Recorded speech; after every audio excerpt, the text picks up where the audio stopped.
बेटा स्क्रीन दिसते सगळ्यांना? हॅलो, चॅट बॉक्स मध्ये मला उत्तर द्या. ओके, ठीक आहे. Very good, thank you thank you. विद्यार्थी मित्रांनो, आपण मागच्या लेक्चर मध्ये उत्पादन साखळी, वस्तू साखळी आणि उत्पादन मिश्र या संकल्पनांचा अभ्यास केला. त्यानंतर उत्पादनाचं वर्गीकरण जे आहे ते आपण केलेलं आहे. 3 प्रकारांमध्ये वर्गीकरण केलेलं आपण पाहिलं. सहजगत्या उपलब्ध होणारं उत्पादन, ठराविक विक्री केंद्रावर उपलब्ध होणारं उत्पादन आणि विशिष्ट उत्पादन, तर त्याची उदाहरणं देखील पाहिली. त्यानंतर आपण नवीन संकल्पना शिकलो. हे बघा, मेघा गोडसे, साहिल रसाळ यांनी स्वतःला म्यूट केलेला नाहीये. परत सांगायला सांगू नका मला बाळांनो.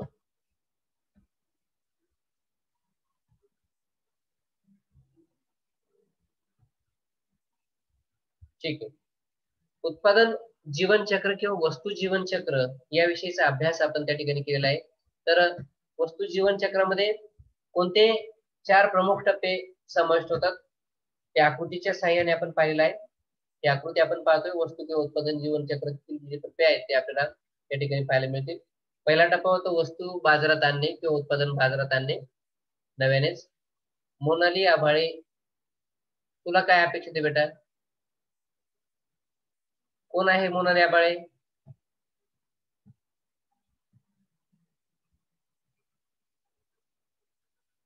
तुला लेक्चर करायचं आहे की बाहेर पडायचंय बेटा, मला सांगा अगोदर.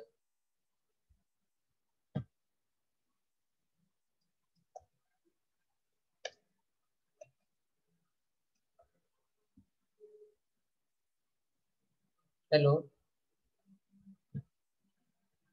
बोल ना बेटा.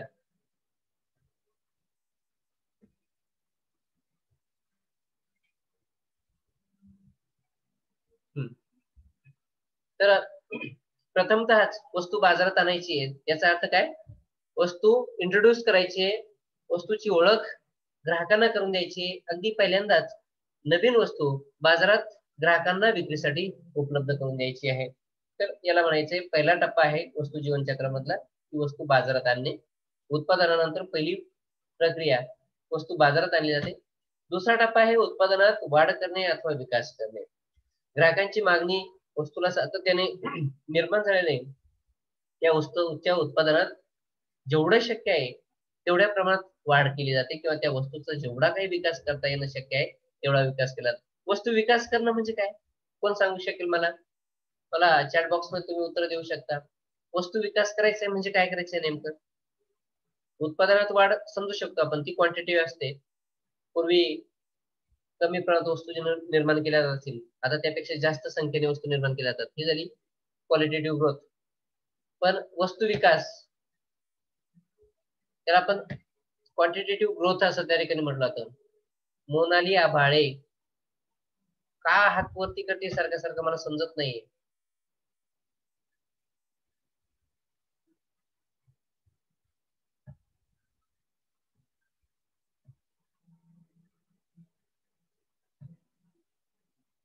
फॅशन अनुसार बदल. Very good. एक मिनिट, मला या मोनाली आभाळेचा काय प्रॉब्लेम आहे ते बघू देता अगोदर.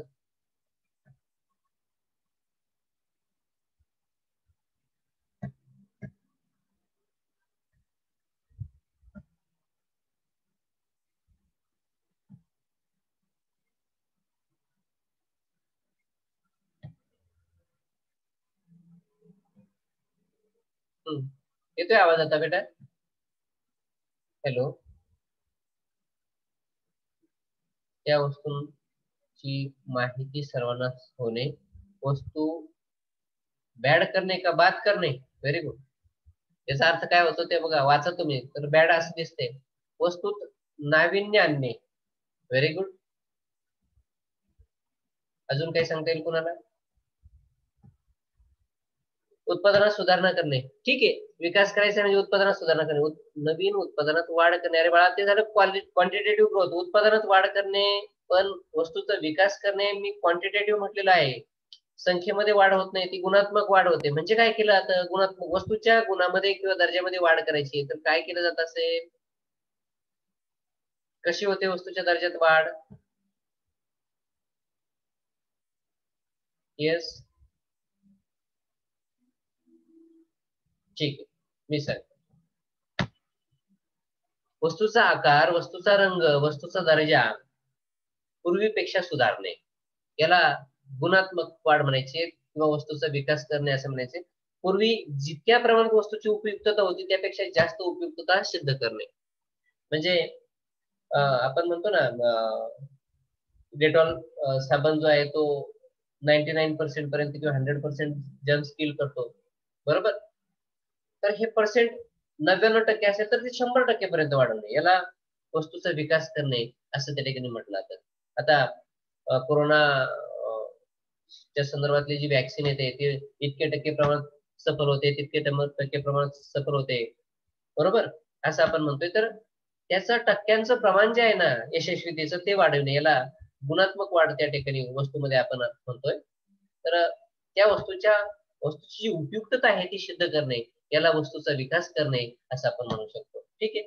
दुसरा टप्पा तो होता. त्यानंतर तिसरा टप्पा उत्पादन अथवा वस्तू बाजारात स्थिरावणे. कालांतराने एक टप्पा असा येतो की त्या वस्तूची मागणी रोडावते किंवा थांबते किंवा स्थिर होते. पूर्वी ज्या प्रमाणात वस्तूची मागणी वाढत होती त्या प्रमाणात आता वस्तूची मागणी जी आहे ती वाढत नाही, परंतु ती रोडावलेली आहे, स्थिरावलेली आहे, बंद होते आहे असं वाटतं. आणि त्यामुळे काय झालंय, चौथा टप्पा त्यातून निर्माण होतो. उत्पादन किंवा वस्तू बाजारातून हळूहळू कालबाह्य होणे. याचा अर्थ वस्तू इंट्रोड्यूस केल्यानंतर ती वस्तू पुन्हा बंद होणे याला म्हणायचंय वस्तूचं जीवनचक्र किंवा उत्पादन जीवनचक्र. या संदर्भात तुम्हाला शॉर्ट नोट मध्ये क्वेश्चन येऊ शकतात. ठीक आहे.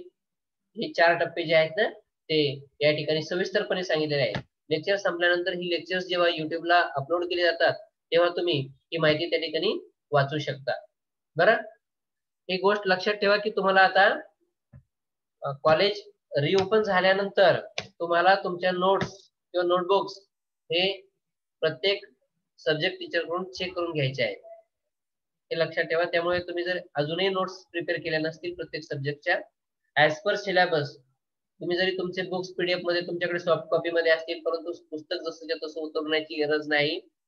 तुमच्या नोटबुक्स मध्ये तुम्ही ऍज पर सिलेबस तुम्ही नोट्स राईट डाऊन करणं अपेक्षित आहे. त्या नोट्स या ठिकाणी कॉलेज रिओपन झाल्यानंतर प्रत्येक विषयाचे सब्जेक्ट टीचर जे आहेत ते चेक करणार आहेत. ज्यांच्या नोटबुक्स इनकम्प्लीट असतील त्यांना इंटरनलचे मार्क्स त्या ठिकाणी मिळणार नाही, हे लक्षात ठेवा. तर त्यासाठीची ही माहिती जी आहे तुम्ही वारंवार वाचून त्या ठिकाणी तुम्ही त्याचा अर्थ लक्षात घेऊन ती माहिती तुमच्या नोटबुक मध्ये नोंदवू शकता. वस्तू बाजारात स्थिरावणे नाही, इथे शब्दप्रयोग आहे वस्तू बाजारात आणणे. ओके.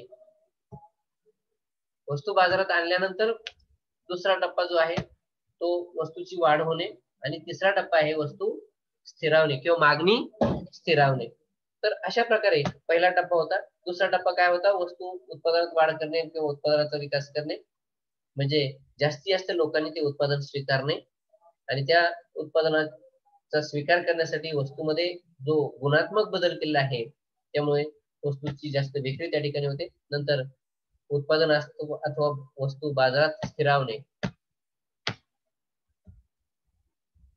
बरोबर. म्हणजे स्थिरावणे म्हणजे मागणी रोडावणे त्या वस्तूची, म्हणजे वाढ होत नाही मागणीमध्ये. याचा अर्थ कुठेतरी आता त्या वस्तूची मागणी बंद झालेली आहे. आणि चौथं, उत्पादन हळूहळू कालबाह्य होणे अथवा उत्पादनास उतरती कळा लागणे. उत्पादनास उतरती कळा लागली की उत्पादन हळूहळू बंद कालबाह्य झालं याचा अर्थ त्या वस्तूचं अस्तित्व बाजारपेठेतून नाहीस झालं.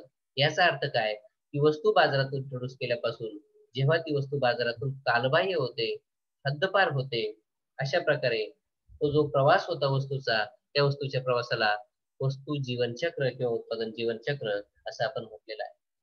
त्यानंतर जी वस्तू आहे ती उत्पादित करण्यासाठी कोणत्या प्रकारच्या प्रक्रिया केल्या जातात किंवा उत्पादन व्यवस्थापन कशा प्रकारे केलं जातं याविषयी आपल्याला जाणून घेणं अपेक्षित आहे. तर त्या संदर्भातलं टायटल आहे उत्पादन व्यवस्थापनातील प्रमुख घटक. बघा इथे factors considered for product management, म्हणजे उत्पादनाचं व्यवस्थापन करायचंय तर त्यासाठी कोणकोणत्या घटकांचा प्रामुख्याने विचार केला जातो ते आपल्याला या ठिकाणी शिकायचंय. तर त्यातला पहिला घटक जो आहे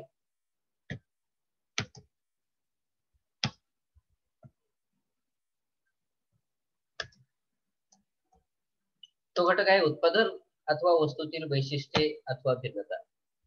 बघा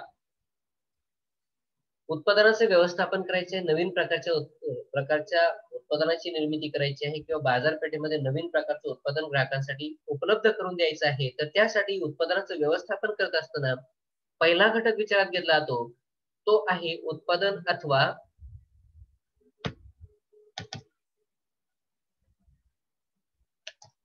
अथवा वस्तूतील वैशिष्ट्ये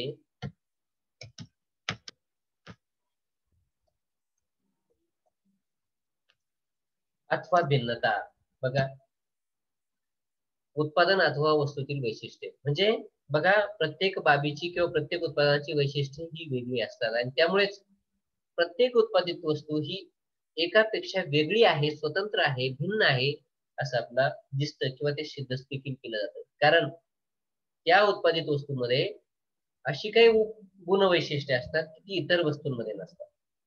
आणि उत्पादन व्यवस्थापन करत असताना उत्पादनातील किंवा वस्तूतील वैशिष्ट्ये ही अगोदर कोणती असावीत या संदर्भातलं व्यवस्थापन केलं जातं आणि मग त्या वैशिष्ट्यांची पूर्तता करण्यासाठी काम केलं जातं आणि मग नवीन वैशिष्ट्यांच्या उत्पादित वस्तू ग्राहकांपुढे ठेवल्या जातात. आणि जर नवीन वस्तू बाजारात आली तर निश्चितपणे ग्राहकांची मागणी त्या वस्तूला निर्माण होते आणि म्हणून इतरांपेक्षा नवीन गुणवैशिष्ट्यांची वस्तू बाजारपेठेमध्ये आणण्यासाठी उत्पादनाचं व्यवस्थापन त्या ठिकाणी करावं लागतं. पुढे भिन्नता हा शब्दप्रयोग आहे काय की भिन्नता म्हणजे इतरांपेक्षा वेगळे, भिन्न स्वरूपाच्या वस्तू, ज्या वस्तू यापूर्वीच बाजारपेठेमध्ये विक्रीसाठी आहेत अशा वस्तूंची जर उत्पादकाने निर्मिती केली तर पूर्वी ज्या वस्तूंना मागणी होती ती वस्तूंची मागणी बंद होऊन नवीन उत्पादनाला मागणी निर्माण होणार नाही. पण जर पूर्वीच्या वस्तूंपेक्षा वेगळी किंवा भिन्न वस्तू बाजारपेठेत आली तर निश्चितपणे त्या वस्तूला मागणी निर्माण होऊ शकते. त्याचं कारण असं आहे कालांतरानं ग्राहकांच्या आवडीनिवडी बदलतात, गरजांचा प्राधान्यक्रम बदलतो, उत्पन्न ग्राहकांचं बदलतं आणि त्यामुळे रुची भिन्नता हा प्रकार त्यामध्ये मोठ्या प्रमाणात ग्राहकांमध्ये तुम्हाला आढळून येतो आणि त्यामुळे वस्तूमध्ये बदल त्यांना अपेक्षित असतो. त्याच वस्तू वारंवार वापरण्याचा कंटाळा एक प्रकारे ग्राहकांना येतो आणि त्यामुळे भिन्न प्रकारच्या वस्तू जर बाजारपेठेत आल्या तर निश्चितपणे ग्राहक त्यांना मागणी करू शकतात आणि त्या पद्धतीने नवीन उत्पादनाची विक्री बाजारपेठेमध्ये होऊ शकते आणि म्हणून उत्पादन व्यवस्थापन करताना पहिला प्रमुख घटक जो आहे उत्पादन अथवा वस्तूतील वैशिष्ट्ये अथवा भिन्नता. म्हणजे उत्पादन व्यवस्थापन करताना उत्पादकांना आपलं उत्पादन हे इतर वस्तूंपेक्षा वेगळं आहे किंवा भिन्न आहे हे सिद्ध करून द्यावं लागतं, तेव्हाच वस्तूंची विक्री खात्रीशीरपणे बाजारपेठेमध्ये होऊ शकते. बाजारातील वाढत्या स्पर्धेला तोंड देण्यासाठी उत्पादन अधिक लोकप्रिय करण्यासाठी बऱ्याच वेळा व्यवसाय संघटन आपले उत्पादन अथवा वस्तू इतर स्पर्धकांपेक्षा कशा वेगळ्या व खास वैशिष्ट्यपूर्ण आहेत हे सांगण्याचा प्रयत्न करतात. बघा लक्षात घ्या इथे आपण काय म्हटलंय, आपण आताच्या स्पष्टीकरणामध्ये जे अभ्यासले तेच आपण या ठिकाणी पाहतोय काय की उत्पादित केलेल्या वस्तू ह्या इतर वस्तूंपेक्षा कशा वेगळ्या आहेत किंवा कशा वैशिष्ट्यपूर्ण आहेत हेच त्या ठिकाणी वारंवार सांगण्याचा प्रयत्न त्या ठिकाणी उत्पादकांना करावा लागतो आणि त्यासाठी उत्पादनाची वैशिष्ट्य किंवा भिन्नता उत्पादकांना सिद्ध करावी लागते. म्हणून उत्पादन करत असताना उत्पादन व्यवस्थापनामध्ये वस्तूची भिन्नता किंवा बदल हा प्रकार त्या ठिकाणी अतिशय महत्वपूर्ण ठरला जातो. त्यानंतर विविध जाहिरातींमार्फत अथवा जनसंपर्क माध्यमांद्वारे असा प्रयत्न देखील केला जातो काय की आमची वस्तू इतर वस्तूंपेक्षा कशी वेगळी आहे. बघा अनेक जाहिराती तुम्ही पाहिल्या असतील प्रसार माध्यमांमध्ये, तर इतर वस्तूंपेक्षा आमची वस्तू कशी बेटर आहे, भिन्न आहे अतिशय चांगली आहे असं सांगण्यासाठी दोन वस्तूंमध्ये कंपॅरिझन त्या ठिकाणी तुम्हाला दाखवलेलं असतं आणि त्यामुळे साधारणपणे जुन्या ज्या वस्तू असतील किंवा इतर ज्या वस्तू असतील त्या वस्तूंपेक्षा या नवीन वस्तूंना त्या ठिकाणी मागणी प्राप्त होण्याचा प्रयत्न किंवा मागणी प्राप्त करण्याचा प्रयत्न उत्पादक त्या ठिकाणी करतात. आपले उत्पादन इतरांपेक्षा दर्जेदार व आकर्षक आहे. दर्जेदार व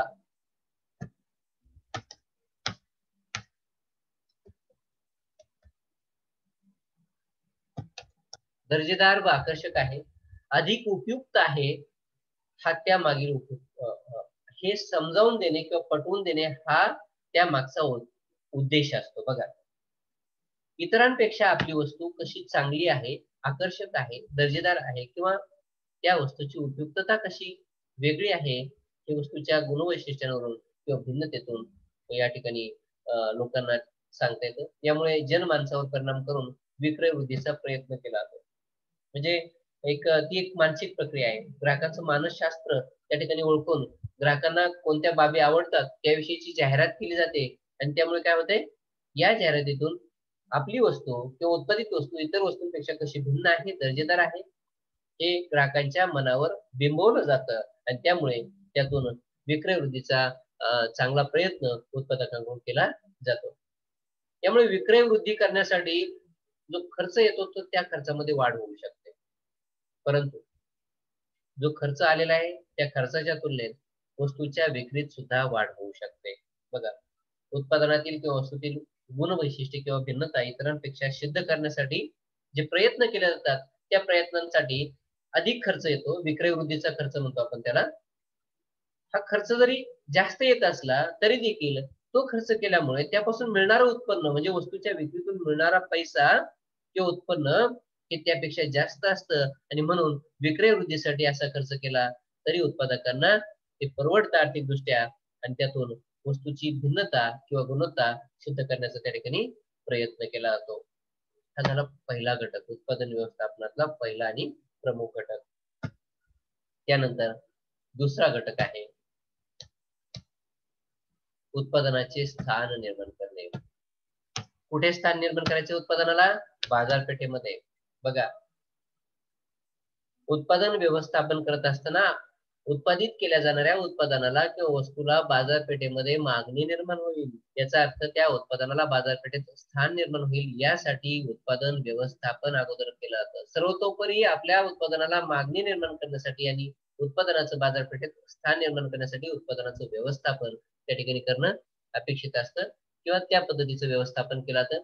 बघा, उत्पादनाचं बाजारपेठेतील स्थान निर्माण करण्यासाठी किंवा ग्राहकांच्या मनामध्ये आपल्या वस्तूविषयीचं स्थान निर्माण करण्यासाठी काय केलं जातं, यामध्ये व्यवसाय संघटनेत सखोल नियोजन करून आपल्या उत्पादनाचे एक विशिष्ट स्थान उपभोक्त्यांच्या मनात निर्माण केले जाते.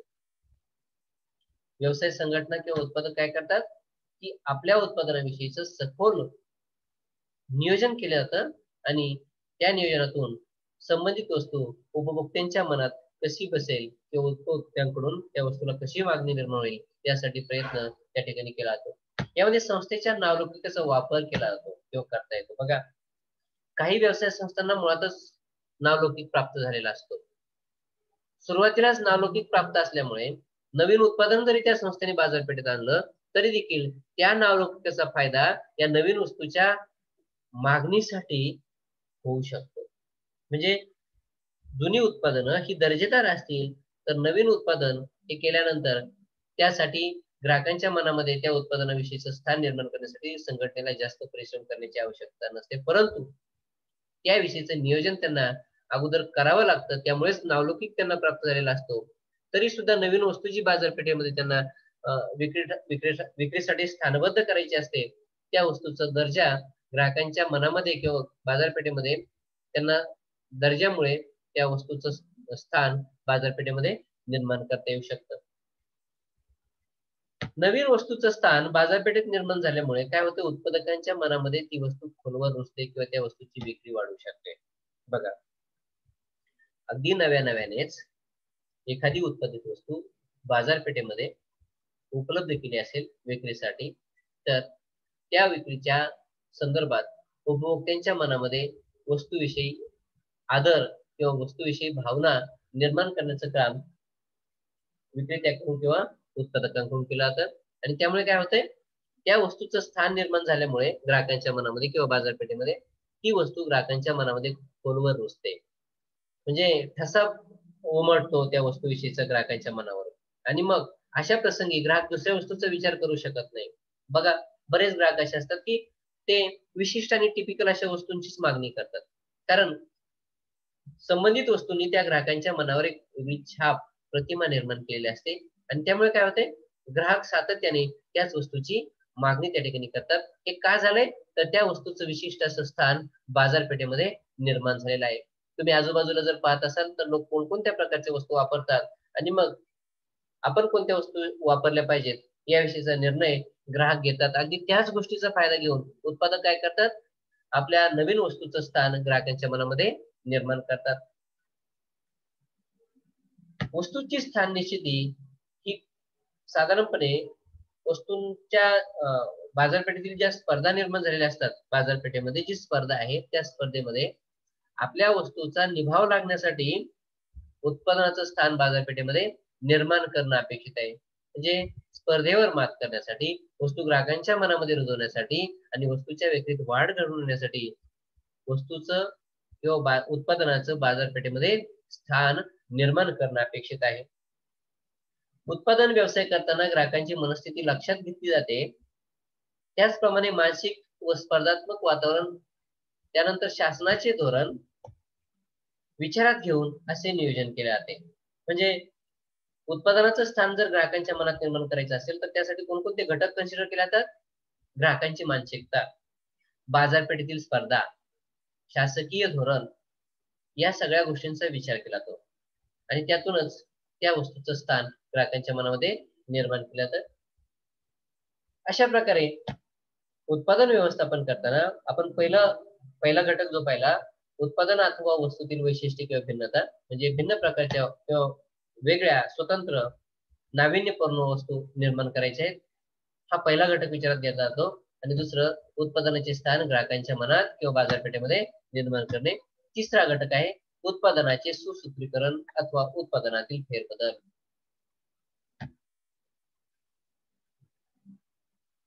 बघा,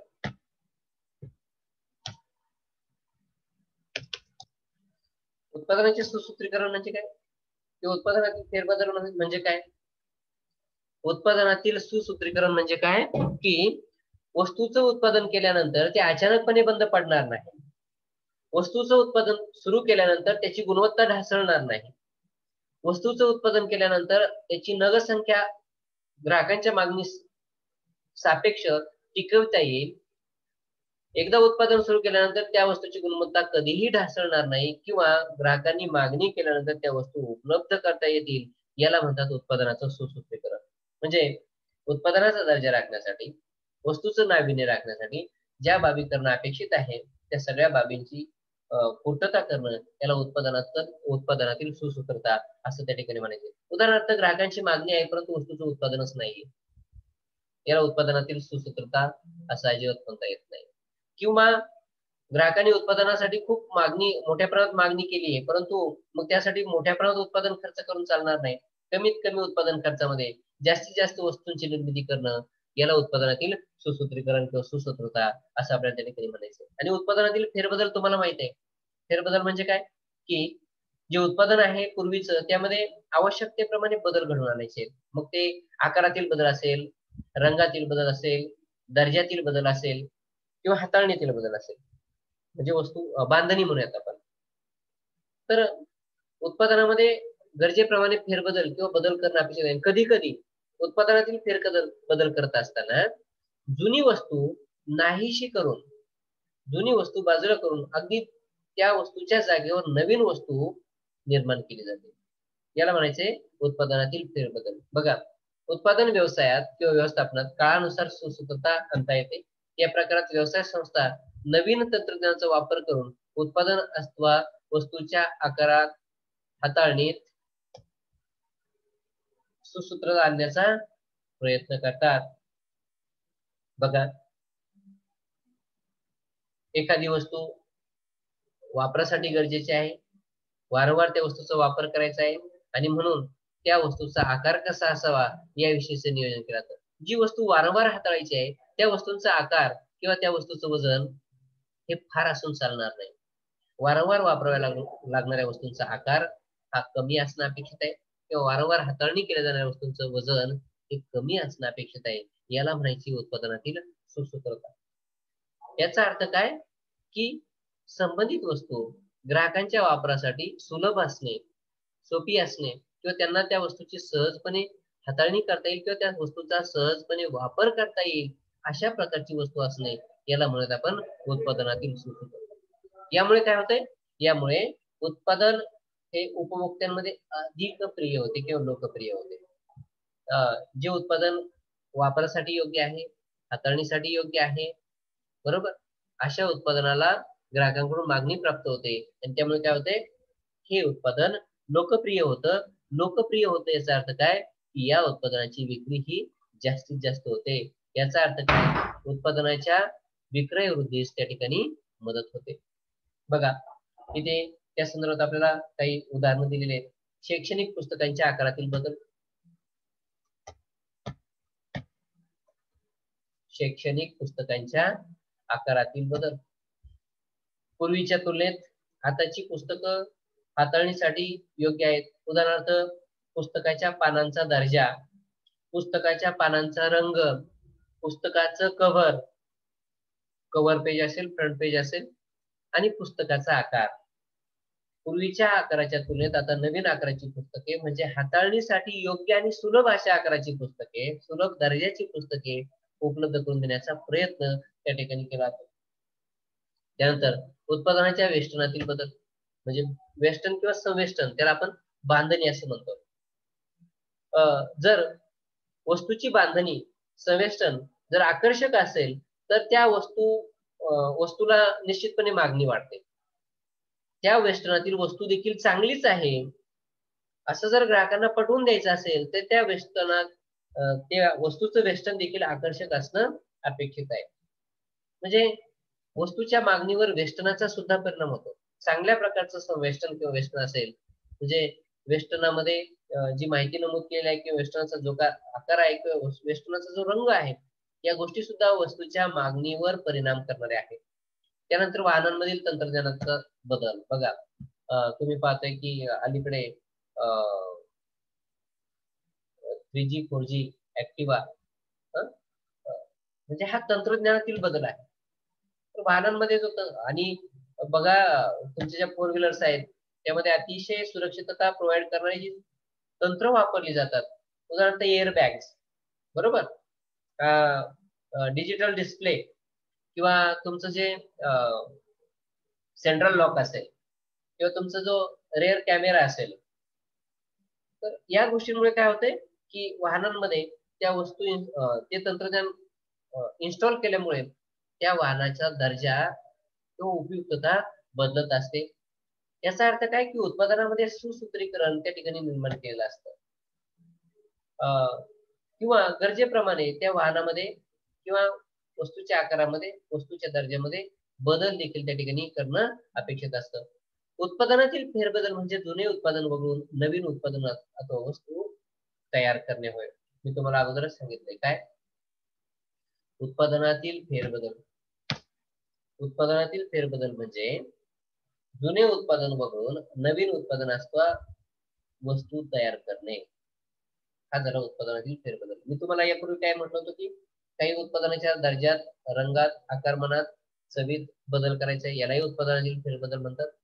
पण इथे आणखी ऍडिशनल मागच्या वेळेला मी जसं सांगितलं की जुनं उत्पादन बाजूला करून त्याऐवजी त्याच उपयोगाचं नवीन उत्पादन बाजारात आणणे, याला म्हणतात उत्पादनातील फेरबदल.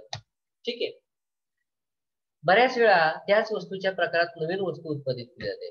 त्याच वस्तूच्या प्रकारात म्हणजे काय, त्या वस्तूच्या वापरासाठी योग्य असते ती वस्तू ज्या वापरासाठी वापरली जात होती, ज्या कामासाठी वापरली जात होती, त्याच कामासाठी नवीन वस्तू निर्माण करणे, याला म्हणायचे उत्पादनातील फेरबदल. नवीन निर्माण केलेली वस्तू अधिक आकर्षक, सुटसुटीत ठेवण्याचाही प्रयत्न केला जातो जुन्या वस्तूच्या तुलनेत.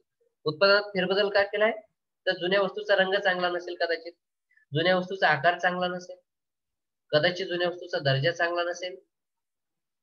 त्यामुळे उत्पादनात फेरबदल करून ती वस्तू आकर्षक बनवली जाते, सुटसुटीत बनवली जाते, वापरासाठी योग्य बनवली जाते, वस्तू हाताळणीसाठी ती वस्तू योग्य प्रकारे बनवली जाते. त्यासाठी उत्पादनात फेरबदल करणं अपेक्षित असतं. त्यानंतर काही व्यवसाय संस्था एखादी उत्पादन साखळीच नव्याने सुरू करून बाजारात नवीन उत्पादन आणण्याचा प्रयत्न करतात. आता उत्पादन साखळी म्हणजे काय आपण शिकलेलं आहे. काय की एकाच चिन्हाच्या, एकाच ब्रँडच्या अनेक वस्तू आणि एकमेकांची परस्पर संबंध असलेल्या वस्तू बाजारपेठेमध्ये विक्रीला आणणे, एकाच वेळेला अनेक वस्तू बाजारपेठेमध्ये विक्रीला आणणे, याला आपण उत्पादन साखळी म्हणतो. तर उत्पादनात फेरबदल करण्यासाठी काही उत्पादक काय करतात, एक नवीन उत्पादन साखळीच बाजारात आणतात. म्हणजे एखादी वस्तू खरेदी करायची असेल तर त्या वस्तूच्या रिलेटेड ज्या ज्या वस्तू बाजारपेठेमध्ये विक्रीसाठी उपलब्ध करून देणं शक्य आहे, त्या सगळ्या वस्तू बाजारपेठेमध्ये विक्रीसाठी उपलब्ध करून दिल्या जातात. उदाहरणार्थ, तुमचा प्रिंटर आहे, तर प्रिंटर बाजारपेठेमध्ये विक्रीला ठेवला तर प्रिंटरसाठी इंक जी अपेक्षित आहे ती इंक सुद्धा बाजारपेठेमध्ये विक्रीसाठी उपलब्ध करून ठेवणं अपेक्षित आहे.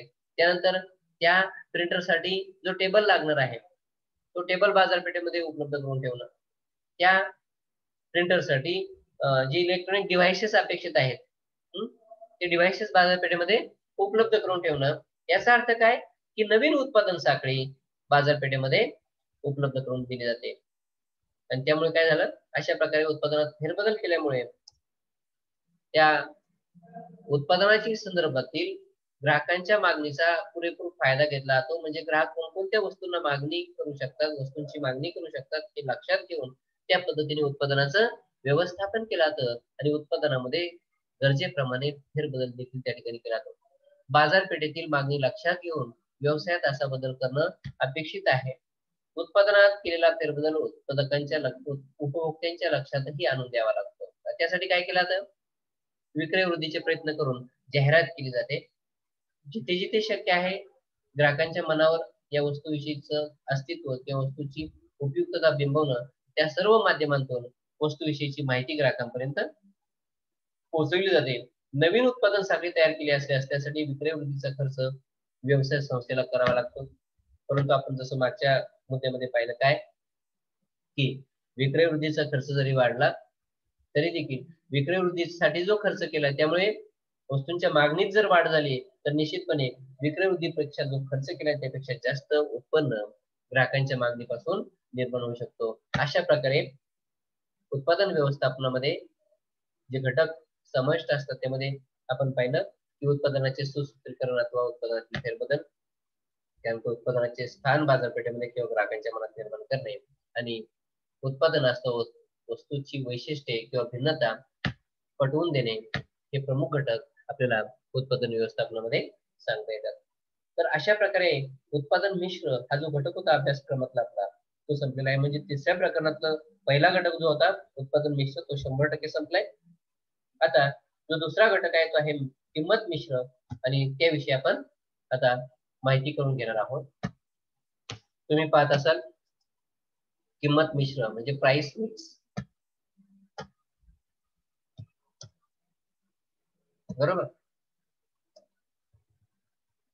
कशा प्रकारचं किंमत मिश्र ही संकल्पना निर्माण होते किंवा किंमत मिश्र नेमकं कशाला म्हटलं जातं ते आपण या ठिकाणी समजून घेणार आहोत. बघा, वस्तूची किंमत ही सगळ्यात महत्वाचा फॅक्टर आहे वस्तूच्या जीवनचक्रामध्ये. म्हणजे वस्तूच्या किमतीवर किंवा वस्तूच्या किंमत धोरणावरच त्या उत्पादनाचं नावलौकिक किंवा त्या उत्पादनाची मागणी ही अवलंबून असते. जर वस्तूची किंमत जास्त असेल तर वस्तूला जास्त प्रमाणात मागणी निर्माण व्हावी ही अपेक्षा असेल तर ती अपेक्षा उत्पादकांची फोल ठरते.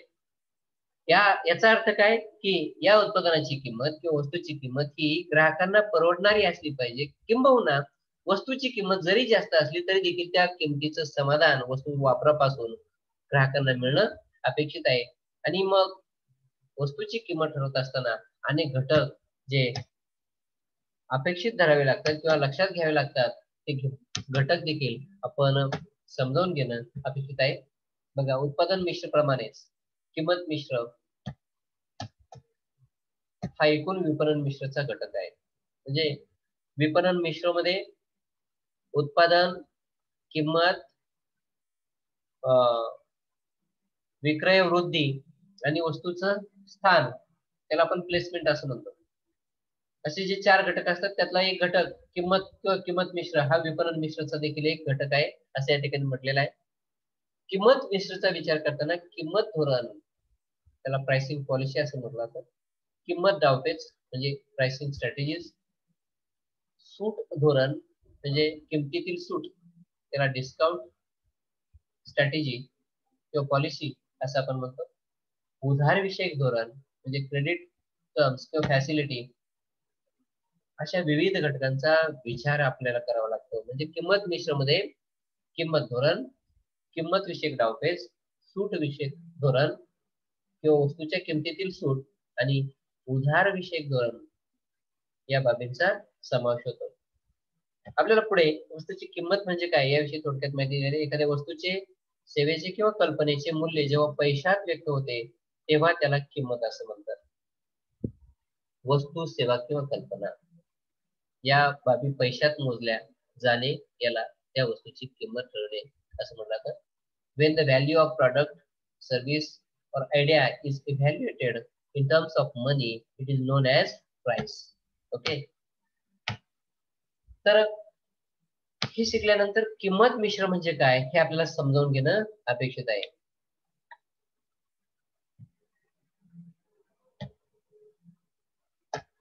बघा, किंमत मिश्रची व्याख्या आपण या ठिकाणी शिकणार आहोत. विविध पर्यायांच्या किमतीस वस्तू वा सेवा उपलब्ध करून देणे.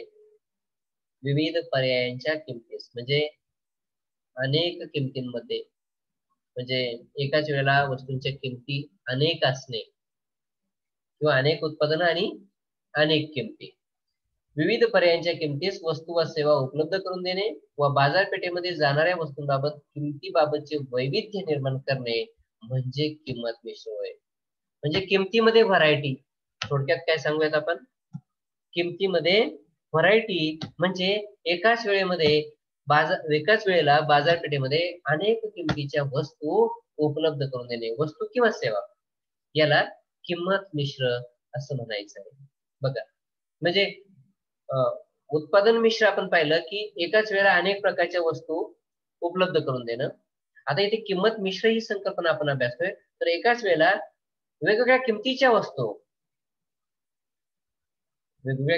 वस्तू बाजारपेठेमध्ये ग्राहकांना उपलब्ध करून देणे. तुम्ही पाहता, आता उदाहरणासाठी म्हणून सांगतो, बाजारपेठेमध्ये एकाच वेळेला अनेक वस्तू, एकाच वापराच्या अनेक वस्तू विक्रीसाठी उपलब्ध असलेल्या आपण पाहतो. किंवा काही जे दुकानदार आहेत किंवा काही विक्रेते जे आहेत ते विशिष्ट वैशिष्ट्य असलेल्या वस्तूच आपल्या दुकानामध्ये विक्रीसाठी उपलब्ध करून देतात. उदाहरणार्थ टेलिव्हिजन, एलईडी, वेगवेगळ्या कंपन्यांचे टीव्ही किंवा वेगवेगळ्या कंपन्यांचे फ्रीज, वेगवेगळ्या कंपन्यांचे मिक्सर, त्याची स्पेशालिटी असते त्या दुकानाची, त्या दुकानामध्ये विक्रीसाठी उपलब्ध करून ठेवले असतात. आणि मग अशा वेळेला अनेक कंपन्यांचे डिव्हाइसेस जे आहेत किंवा वस्तू आहेत त्या वस्तू त्या दुकानात विक्रीसाठी ठेवलेल्या असतात आणि त्या प्रत्येक वस्तूची किंमत ही एकापेक्षा किंवा स्वतंत्रपणे असते, वेगवेगळी असते. याचा अर्थ काय की अनेक किमतीच्या वस्तू त्या बाजारपेठेमध्ये विक्रीसाठी उपलब्ध करून दिलेल्या आहेत, याला आपण म्हणायचं आहे किंमत मिश्र. येते लक्षात सगळ्यांच्या? तर अशा प्रकारे आपल्याला किंमत मिश्र ही संकल्पना शिकायची आहे. आपण आता यानंतर पुढच्या लेक्चरला किंमत मिश्रची तंत्रे या बाबी शिकणार आहोत. मीनवाईल ज्या मुलांनी लेक्चर अटेंड केले, मी सुरुवातीला अटेंडन्स घेतले, परंतु आता जी मुलं अटेंड आहेत त्यांचं अटेंडन्स फक्त एकदा घेतो, मग आपण त्या ठिकाणी थांबणार आहोत.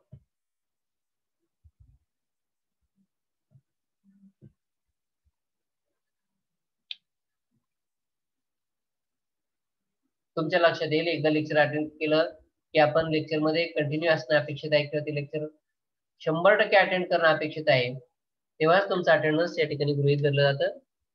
म्हणून मी पुन्हा एकदा तुमचा अटेंडन्स या ठिकाणी घेतलेला आहे.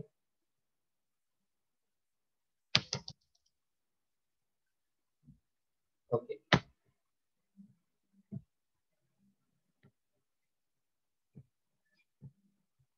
मी नाही घेणार परत अटेंडन्स. आता एकदा रोल नंबर तुम्ही नोट केलेले आहेत ना, त्याचं कारणच असं आहे, मी शेवटी का अटेंडन्स घेतले. एकदा रोल नंबर नोट केला असेल तो कन्सिडर केला जाईल, पण तो रिपीटेडली नोट केला असेल तर कन्सिडर केला जाणार नाही. आणि जी मुलं एक्झिट झाली ती त्यातून मला सापडणार आहे. ठीक आहे, तर आपण या ठिकाणी थांबतो आहोत. सगळ्यांनी आपापल्या नोट्स नोटबुक मध्ये प्रिपेअर करून ठेवायचे आहेत.